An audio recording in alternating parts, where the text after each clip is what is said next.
తులవారికి గనక చూసుకున్నట్లయితే ఇక్కడ రాశినాథుడైనటువంటి బుధుడు భాగ్యాధిపతితో భాగ్యస్థానంలో ఉన్నాడు. ఇది ఒక రకంగా దేవతా అనుగ్రహం అని చెప్పుకోవచ్చు. గురువు దశమంలోకి మారుతున్నాడు ఈ యొక్క పక్షంలో. ఈ 1వ తేదీ నుంచి 15వ తేదీ వరకు ఉండేటువంటి జూన్ మాస పక్ష ఫలితాల్లో. అదేవిధంగా 2వ భావంలో చంద్రుడు ఉంటున్నాడు 1వ తేదీ, అలాగే 7 రాసులు తిరుగుతాడు. అలాగే పంచమ రాహువు ఆలోచన స్థానంలో రాహువు, రుణరోగ శత్రుస్థానంలో శని ఉండడం మంచిదే. సప్తమ కుజుడు, అష్టమ రవి, భాగ్యంలో 2 శుభగ్రహాలు మరియు దశమంలో గురువు యొక్క సంచారంతో ఏకాదశంలో కేతు ఉన్నాడు. ఈ యొక్క గ్రహస్థితి మూలంగా మీకు ఎలా ఉండబోతుంది ఈ యొక్క పక్షం అనేటువంటి అంశాలు చెప్తుంది నేనైనప్పటికీ చెప్పిస్తుంది సాక్షాత్ లలితా అమ్మవారిగా భావిస్తూ ఆ లలితాంబిక అమ్మవారి యొక్క అనుగ్రహం మీకు పరిపూర్ణంగా కలగాలని మనస్ఫూర్తిగా కోరుకుంటూ ఈ తులారాశి వారికి ప్రత్యేకంగా ఏకాదశంలో కేతు ఉన్నాడు కాబట్టి సాధనా మార్గానికి మంచిదని చెప్పుకోవచ్చు. ముఖ్యంగా ఎందుకంటే దుర్గా సాధన చేసేటువంటి వారికి అమ్మవారి అనుగ్రహం గురించి మాట్లాడుకుంటున్నాం కాబట్టి. అయితే 1వ తేదీ మాత్రం ఎట్టి పరిస్థితుల్లో మీరు జాబ్ చేసే ప్రదేశంలో మీరు ఎక్కడైతే ఉద్యోగం చేస్తుంటారో అక్కడ మీరు మనీ విషయంలో జాగ్రత్తగా ఉండండి. మరియు కొన్ని నిర్ణయాలు తీసుకునేటప్పుడు కూడా 7, 8 తేదీలు కాస్త జాగ్రత్తగా తీసుకోండి. అప్పులు ఇవ్వడము తీసుకునేటువంటి విషయంలో 9, 10 తేదీలు కాస్త అవాయిడ్ చేయండి, అప్పులు ఇవ్వడం కానీ తీసుకునే విషయంలో కానీ. అయితే గురువు యొక్క దృష్టి 2వ తేదీ నుంచి మీకు దశమ స్థానంలో ఉండే గురువు, దశమ స్థానంలోకి వస్తున్న గురువు 2వ భావాన్ని వీక్షిస్తున్నాడు కాబట్టి ధనాభివృద్ధి, ఉద్యోగాభివృద్ధి కూడా ఇస్తాడు. అక్కడ సినిమా ఫీల్డ్, క్రియేటివ్ ఫీల్డ్స్లోని రాజకీయ నాయకులకు కొన్ని కొత్త అవకాశాలు వస్తాయి. కొద్దిగా శత్రువుపై జయం కూడా ఉంటుంది. కాకపోతే ఇక్కడ సప్తమ స్థానంలో అంటే వివాహము, జీవిత భాగస్వామి స్థానంలో ఎప్పుడైతే కుజుడు ఉన్నాడో, కుజుడు అగ్నితత్వ రాశుల్లో ఉన్నందుకు, అగ్నితత్వ రాశుల్లో కుజుడు తత్వాన్ని కలిగి ఉన్నాడు కాబట్టి ఇక్కడ కొంచెం వివాహం విషయం వచ్చేసరికి ఏదో తెలియని ఘర్షణ, వచ్చినటువంటి పర్సన్స్ కూడా కొంచెం కోపంగా ఉండడం, ముక్కుసూడిగా ఉండేటువంటి వాళ్ళతోనే కాస్త మీకు వివాహ సంబంధాలు కుదరడం, ఇటువంటివన్నీ ఉంటాయి. కాబట్టి వివాహ సంబంధాలు మాట్లాడేటప్పుడు కందులు దానంగా ఇవ్వడము, సుబ్రహ్మణ్యేశ్వర స్వామి ఆలయానికి కానీ లేదా ఆంజనేయ స్వామి ఆలయానికి కానీ వెళ్ళి వివాహ సంబంధ విషయాలు మాట్లాడండి.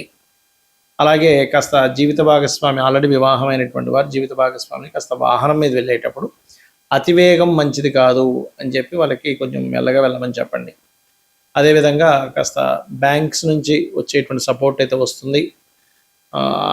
ఈ స్పిరిచువల్ రిలేటెడ్ సంబంధించినటువంటి వృత్తుల్లో ఉండేటువంటి వారికి మంచి అనుకూలమైనటువంటి వాతావరణం అయితే ఉంది. నిత్యము దుర్గాదేవి యొక్క ఆరాధన చేయండి, అన్ని విధాలు బాగుంటుంది. మనకి ఈ గోచారంలో ఉండే గ్రహాల మూలంగా కూడా ఇప్పుడు చూడండి, సర్వసాధారణంగా మే ఎండింగ్ కల్లా అయిపోతుంది మనకి ఇప్పుడు కూడా ఎండాకాలం అనేటువంటిది. జూన్ నుంచి చాలా చల్లగా ఉంటుంది, కానీ ఈసారి అలా ఉండదు.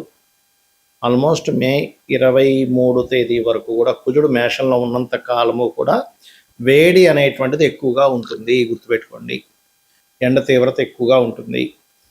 ఈసారి ఉండేటువంటి ప్లానటరీ పొజిషన్స్ వేరు.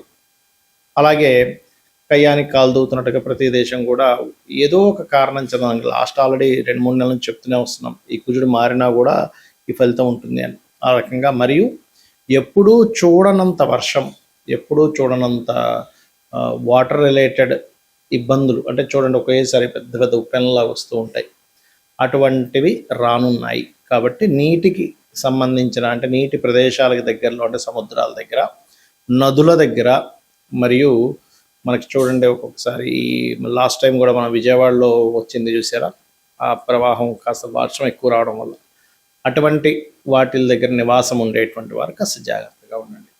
మరియు నీటి మూలంగా కూడా వచ్చే వైరస్లు ఉన్నాయి కాబట్టి కాస్త కాచి చల్లార్చిన నీరు తాగుతూ ఉండండి. ఇక ఇక్కడ గోల్డ్ రేట్ అనేటువంటిది ఒక 1 year వరకు ఫ్లక్చువేషన్ అనేటువంటిది అవుతూనే ఉంటుంది, పెరుగుతుంటుంది, తగ్గుతుంటుంది. ఈ యొక్క ఇదైతే ఉంది క్లియర్గా. ఇక మరొక విషయం ఏంటంటే, ఒక రాజకీయ నాయకుడికి అతని పదవి మీద కొంత ఇబ్బంది పడే యోగం ఉంది, చాలా సీనియర్ రాజకీయ నాయకుడికి. ఎందుకంటే ఇక్కడ ఉండేటువంటి రవి ఉండే స్థితి, రవి రాశుల్లో ఉండే కేతు స్థితి ఉంది కాబట్టి రాజకీయ నాయకులు కొద్దిగా జాగ్రత్తగా ఉండాలి. ఇక్కడ ఎప్పుడు కూడా గోచారంలో మనకి గ్రహాల యొక్క మార్పుల వల్ల మన జన్మ జాతకంలో ఉండేటువంటి ఏవైతే భావం ఉంటుందో ఆ భావం యాక్టివ్ అవ్వడము లేదా డియాక్టివ్ అవ్వడం అనేటువంటిది జరుగుతూ ఉంటుంది.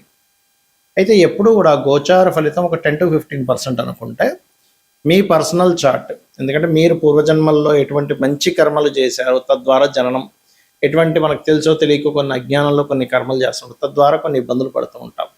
కాబట్టి ఎప్పుడు కూడా మీరు గుర్తుపెట్టుకోండి, మీ పర్సనల్ చార్ట్నే ఇక్కడ చూసుకోవాలి. అంటే మీ లగ్నం ఎలా ఉంది, లగ్నాన్ని బట్టే మనిషి యొక్క తత్వం ఉంటుంది. మీ ధనాధిపతి ఎలా ఉన్నాడు, అంటే మీకు ఏ మార్గంలో ధనం ఉంది, ఎప్పుడు మీకు ధనయోగం బాగా ఉంది, ఎప్పుడు కొంచెం ఇబ్బందికరంగా ఉంది అనేటువంటి విషయం చూసుకోవాలి. గుర్తుపెట్టుకోండి ధన సంబంధించిన విషయంలో. అదేవిధంగా మీరు తీసుకునేటువంటి నిర్ణయాలు ఎలాంటివి, అంటే మీరు ఒక ప్రయత్నం చేస్తున్నారు, ఆ ప్రయత్నం ఎందుకు అవ్వట్లేదు అసలు, అంటే ఒక్కొక్కసారి ఏమవుతుందంటే ప్రయత్న స్థానము ఫ్రూట్ఫుల్గా ఉండదు. అంటే మీరు ఒక ప్రయత్నం చేస్తుంటే ఆ ప్రయత్నం ముందుకు వెళ్ళడానికి అది సహకరించదు. దాన్ని 3వ భావము అంటారు.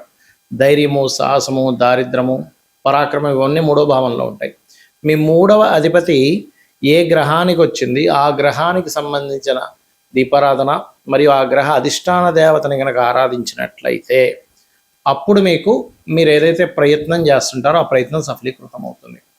అలాగే మనకి జ్యోతిష్శాస్త్రపరంగా గ్రహాలు ఎలా అయితే మనల్ని సేవ్ చేస్తూ ఉంటాయో అదే విధంగా మనకి ప్రత్యేకంగా చుట్టూ ఉన్నటువంటి, అంటే మనం ఎక్కడైతే నివసిస్తుంటామో ఆ నివాసం ఉంటున్నటువంటి ఇంట్లో 16 జోన్స్ ఏవైతే ఉంటాయి, 16 జోన్స్, ఆ 16 జోన్స్ కూడా మనల్ని రూల్ చేస్తూ ఉంటాయి. అక్కడ కూడా నవగ్రహాలు ఉంటాయి. కాబట్టి నవగ్రహాలు, అష్టదిక్పాలకులు వీళ్ళందరూ ఉంటారు. కాబట్టి వాటి యొక్క ఎనర్జీస్ కూడా మన మీద పనిచేస్తూ ఉంటుంది. ఎందుకంటే అవి స్థిరంగా ఉండేటువంటివి. ఒక ఇంట్లో మనం వెళ్ళామంటే అక్కడ ఉండే దోషం స్థిరంగా పెరుగుతూ ఉంది అలా అన్నమాట. కాబట్టి మీరు ఒక గృహం తీసుకునేటప్పుడు ఏ డైరెక్షన్లో ఉండేటువంటి గృహాన్ని మీరు తీసుకోవాలి. అన్ని డైరెక్షన్స్ మంచివే, గుర్తుపెట్టుకోండి. ఇక్కడ తూర్పు, పడమర, ఉత్తర, దక్షిణము, ఆగ్నేయము, వాయువ్యము, అదేవిధంగా ఈశాన్యము, అన్నీ మంచివే. 16 డైరెక్షన్స్ మంచివే. కాకపోతే ఇక్కడ ఏంటంటే మీకు ఏ డైరెక్షన్ పనిచేస్తుంది ఈజ్ మోస్ట్ ఇంపార్టెంట్. ఇది ప్రధానంగా గుర్తుపెట్టుకోండి. అదేవిధంగా మరొక విషయం ఏంటంటే ఇక్కడ మీకు సంతాన అభివృద్ధి ఎందుకు లేదు, సంతానం అభివృద్ధి అవ్వాలంటే ఏం చేయాలో కూడా మీ జాతకంలో ఉంటుంది. అదేవిధంగా మీరు రుణరోగ శత్రు బాధలు ఎలా తగ్గుతాయి, అసలు వివాహ యోగం ఎప్పుడుంది, ఎలాంటి వ్యక్తితో ఉంది, ఏం చేస్తే వివాహ యోగం కలుగుతుంది, అది సిన్సియర్గా చేయగలగాలి. ఒక మంత్రం చెప్పాము వివాహం అవ్వడానికి, ఓం కామేశబద్ధ మాంగళ్య సూత్ర శోభిత కందరాయ నమః అని. 2 రోజులు చేసి మానేసి మళ్ళీ వారం రోజుల తర్వాత మళ్ళీ మొదలుపెట్టి మళ్ళీ మానేసి 2 రోజులు చేసి అలా చేస్తే మీకు ఎక్కడా కూడా ఫలితం రాదు, గుర్తుపెట్టుకోండి. చిన్న ఎగ్జాంపుల్, జిమ్కి వెళ్తేనే రెగ్యులర్గా వెళ్ళాలి. ఒక 2 సంవత్సరాలు వెళ్తే మీ బాడీ ఫిట్ అవుతుంది. అలాంటిది మీరు మంత్రము ఎలా పనిచేస్తుంది, 2 రోజులు చేసి మానేసి మళ్ళీ 3 రోజులు చేసి మానేస్తే పనిచేయదు. రెగ్యులర్గా రోజు చేసేటువంటి మంత్ర సాధన మీకు చక్కటి ఫలితాలను ఇస్తుంది, గుర్తుపెట్టుకోండి. అలాగే మరొక విషయం ఏంటంటే ఇక్కడ గమనించినట్లయితే మీరు ఎప్పుడూ కూడా మీ జాతక చక్ర రీత్యా, అంటే మీ యొక్క దీని పరంగా చూసుకుంటే ఎప్పుడు కూడా గుర్తుపెట్టుకోండి, మీ లైఫ్లో ఒక మంచి దశ అనేటువంటిది ఉంటుంది. ఆ మంచి మహాదశ ఎప్పుడుంది, మంచి అంతర్దశ ఎప్పుడుంది, అప్పుడు ఎక్కడా కూడా మనం రెస్ట్ తీసుకోకుండా పని చేయగలగాలి. అది అసలు మీకు ఆ సమయం అనేటువంటిది ఏదైతుందో మీరు రెగ్యులర్గా సంపాదించేదానికంటే ఒక 10 టైమ్స్ ఇచ్చే టైం అంటారు దాన్ని, మహాదశ. అది ఒక్కొక్క లగ్నానికి ఒక్కొక్క గ్రహం ఇస్తూ ఉంటుంది. ఒక్కొక్కసారి కొంతమందికి 2-3 దశలు బాగా కలిసి వస్తాయి, కొంతమందికి ఒక్క దశ కూడా కలిసి రాకపోవడం, కొంతమందికి లైఫ్ లాంగ్ అద్భుతంగా ఉండడం, కానీ కొంతమందికి 1-2 దశలు కలిసి రావడం జరుగుతుంది. అదేంటో పట్టుకోగలగాలి. లేదా ఇప్పుడు నడుస్తున్నటువంటి మహాదశ బాగా యోగించాలంటే ఏం చేయాలో పట్టుకోగలగాలి. అంటే ఎలా చేసుకోవాలి, ఇప్పుడు నడుస్తున్న మహాదశ నాథుడు ఎంత పర్సంటేజ్ మనకు ఫేవర్ చేస్తున్నాడు, ఒక 20%, 30%, 40%, 50%, లేకపోతే 70% అనేది ఉంటుంది, 80%, 90%. ఇప్పుడు మిగిలింది ఎందుకు అక్కడ మనకి యోగించట్లేదు, దానికి సంబంధించినటువంటి రెమెడీ ఏం చేసుకోవాలి, చిన్న చిన్న దానాలతోని, ఒక మంత్రంతోని దాన్ని అధిగమించవచ్చు. సో ఇవన్నీ చేస్తూ అమ్మవారి అనుగ్రహాన్ని మీరు పరిపూర్ణంగా పొందాలని మనస్ఫూర్తిగా కోరుకుంటూ శ్రీమాత్రే నమః.